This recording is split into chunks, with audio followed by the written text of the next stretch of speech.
안녕하세요. 핵심 뉴스만 전해드리는 지인입니다. 구독과 좋아요는 제작자에게 큰 힘이 됩니다.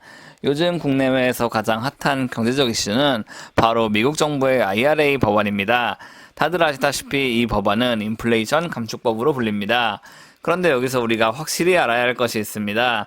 IRA에 대한 전문은 아직까지 공개되지 않았고 몇몇 특정 항목만 공개된 상황입니다. 그렇기에 이 법안에 대한 수혜 규모를 그 누구도 확실히 파악할 수는 없습니다. 다만 대략적인 방향은 어느 정도 노출됐기 때문에 우리는 정량적 평가보다 정성적 평가에 보다 초점을 맞춰야 합니다. 그럼 시작하겠습니다. 일단 미 IRA 법안에 대해 간단하게 설명해 보겠습니다. 해당 법안은 배터리, 태양광, 바이오 등 미래 핵심 산업의 공급망을 미국 내에 갖추겠다는 것을 전제로 하고 있습니다. 중국은 낮은 인건비를 기반으로 대부분의 배터리 소재, 태양광 소재, 바이오 소재 등의 생산을 전담해야 했습니다. 그런데 문제는 이 같은 기반 시설 확보 덕택에 배터리 전기차 등의 미래 산업에서 미국이 크게 밀리게 됐습니다. 이런 추세가 장기적으로 지속될 경우 미국은 수세에 몰리게 됩니다. 그렇기에 IRA 법안을 시작으로 대부분의 공급망을 미국 중심으로 재편하려는 게 미국의 의도라고 볼 수 있습니다. 이 과정에서 세세한 법률 조항이 있지만 우리는 이 같은 조항보다 어느 기업이 미국과 협력을 하고 어떻게 입지를 다져 나가는지 보다 집중할 필요가 있습니다. 일단 포스코 케미칼의 총체적인 소재 밸류체인을 살펴보겠습니다. 다들 아시다시피 미국에서 대규모 배터리 공장을 건설하고 있는 기업은 LG에너지솔루션입니다. 그리고 이 LG에너지솔루션과 대규모 양극재 계약을 체결한 기업은 포스코 케미칼입니다.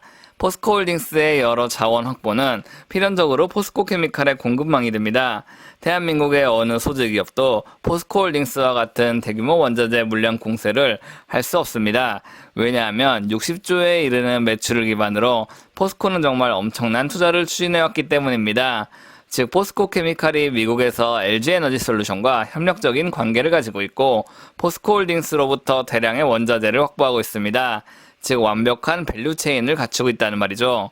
포스코홀딩스는 리튬과 니켈은 호주로부터, 리튬은 아르헨티나로부터, 흑연은 탄자니아로부터 확보하고 있습니다.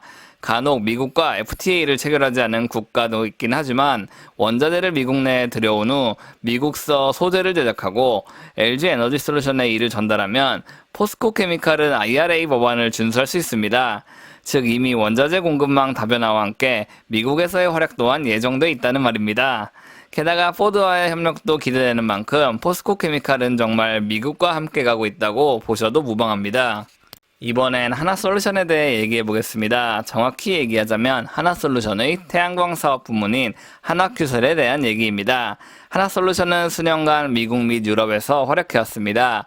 게다가 지난해에는 미국서 주거용 태양광 시장에서 24%의 점유율로 1위를 차지했고 상업용 시장에서도 20.8%의 점유율을 기록해 1위 자리를 지켰습니다. 게다가 2018년 1.7기가와트 규모의 태양광 모듈 공장을 착공하고 현지에서 꾸준히 사업을 확장시켜왔다는 점 또한 매력적이라고 볼 수 있습니다. 2020년 ESS 관련 기술을 보유하고 있는 젤리를 인수했으며 태양광 모듈의 부품이 되는 폴리실리콘을 생산하는 REC 실리콘 또한 인수했습니다. 또 올해 5월에는 1.7기가와트 공장에 1.4기가와트 설비를 더해 대폭 미국에서의 생산량을 늘리겠다는 계획을 밝혔습니다. 하나솔루션이 이 같은 대규모 증설을 하는 것은 IRA 법안에 따른 전략적 투자를 단행하는 것입니다. 투자세액공제 ITC의 과거 제도는 2023년 종료될 예정이었습니다. 그러나 미국은 이를 크게 연장시켜 2034년까지 대규모 공제를 지원할 계획이고 하나솔루션은 이 제도에 올라탔다고도 볼 수 있습니다. 게다가 생산세액공제 MPC에 대한 혜택도 공략하고 있습니다. 현재 하나솔루션은 미국에서 태양광 모듈만 생산하고 있습니다.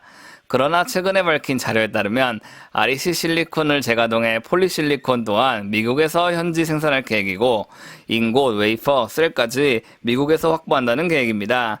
현재 하나솔루션은 큰 로드맵만 밝힌 상황입니다. 그러나 하나하나씩 미국 내 밸류체인이 구축된다면 엄청난 관심을 받게 될 것이고 이에 따라 하나솔루션은 한 단계 도약할 것으로 예상됩니다. 이번에 체크할 기업은 나노신소재입니다. 나노신소재는 양극재 및 음극재에서 사용되는 CNT 도전재를 전문적으로 만드는 기업입니다. CNT 도전재를 사용함으로써 배터리는 뛰어난 충전 용량 및 충전 속도를 확보할 수 있게 됩니다. 배터리에서 1차적 요소였던 양극재 경쟁이 어느 정도 지난 후 음극재에 대한 경쟁이 심화될 것은 당연한 양상입니다. 그리고 나노신소재의 CNT 도전재는 이에 대한 핵심 부품입니다. 그렇기 때문에 나노신소재의 미래는 밝다고 볼 수 있습니다. 게다가 올해 7월 나노신소재는 미국에 대규모 공장을 설립하겠다고 입장을 밝혔습니다. 고객사는 국내 3사입니다. 여기서 주목할 것은 바로 나노신소재가 미국을 직접적으로 공략하고 있다는 사실입니다. 나노신소재는 올해 연말까지 국내에 6,000톤 규모, 중국에 7,000톤 규모로 CNT 공장을 확대할 예정입니다. 게다가 2023년 말까지 미국, 일본, 유럽에도 CNT 도전재 공장을 신설한다고 입장을 밝혔습니다. 중국을 제외한 모든 국가는 미국 및 미국과 FTA를 체결한 국가입니다. 그렇기에 나노신소재는 미 IRA 법안에 따른 수혜를 직접적으로 받을 수 있습니다. 게다가 아무리 탈중국을 외쳐봤자 어느 정도 중국에도 수출 물량이 존재해야 합니다. 중국의 규모의 경제는 무시할 수 없는 수준이며 나노신소재와 같은 중소중견 기업은 중국에서의 실적 확보가 무엇보다도 중요하기 때문입니다. 즉 이미 미국 IRA에서 활약하기 위한 준비를 마쳤으며 중국 시장까지 노리고 있기에 나노신소재의 성장성은 엄청나다고 할 수 있습니다. 마지막으로 알아볼 기업은 SK시그넷입니다. SK시그넷은 현재 코넥스에 상장된 상태고 코스닥으로의 이전 상장을 준비하고 있습니다. 현재 SK그룹은 배터리 사업에 대규모 투자를 하고 있습니다. 게다가 배터리 충전 사업 또한 대대적으로 투자를 단행하고 있습니다. 그런데 뭔가 이상합니다. SK그룹의 배터리 충전 사업 계획을 보면 약간 통일되지 않은 채 진행되고 있습니다. 아마도 이는 SK시그넷으로 기술력을 확보하고 여러 계열사를 통해 운영하려는 그룹의 큰 그림으로 보입니다. 그런데 올해 10월 SK시그넷은 미 텍사스주의 전기차 배터리 충전기 생산 시설을 구축하겠다고 입장을 밝혔습니다. 이 같은 입장을 밝힌 것은 미국의 IRA 법안을 준수하기 위해서입니다. 미국 내에서 전기차 충전기 설비에 대한 혜택을 받기 위해선 충전기 설비에 들어가는 부품의 55%를 미국 내에서 생산해야 합니다. 그렇기에 SK시그넷은 미국 현지에 대규모 생산 공장을 조성하고 있고 대대적으로 미국에서 활약하겠다는 포부를 밝힌 것이라고 볼 수 있습니다. 게다가 신정호 SK시그넷 대표는 이번 미국 공장 설립으로 미국에서 진행되는 인프라 확대 정책에 대비하고 미국 현지에서 생산해 충전 시장에서 선도적 입지를 굳히겠다고 말했습니다. 이미 사측도 어느 정도 IRA 법안에 대해 파악하고 있고 새로운 시장을 공략하기 위해 투자를 단행하고 있다는 말입니다. 오늘은 IRA 법안 그리고 어떤 기업이 이 법안을 통해 성장할 수 있는지 알아봤습니다. 여기서 중요한 것은 세세한 투자 규모가 아닙니다. 한국의 어떤 기업이 미국에 얼마나 투자를 하고 있고 어떤 시장을 공략하려 하는지 파악하는 게 중요합니다. 미국과 중국의 대립에 한국 기업들의 고통이 지속되고 있습니다. 그러나 이런 상황이기 때문에 정치적인 상황을 반드시 고려해야 하며 철저히 미국의 입장에서 국내 기업들을 평가해 본다면 명확한 투자 기업을 파악할 수 있을 것입니다.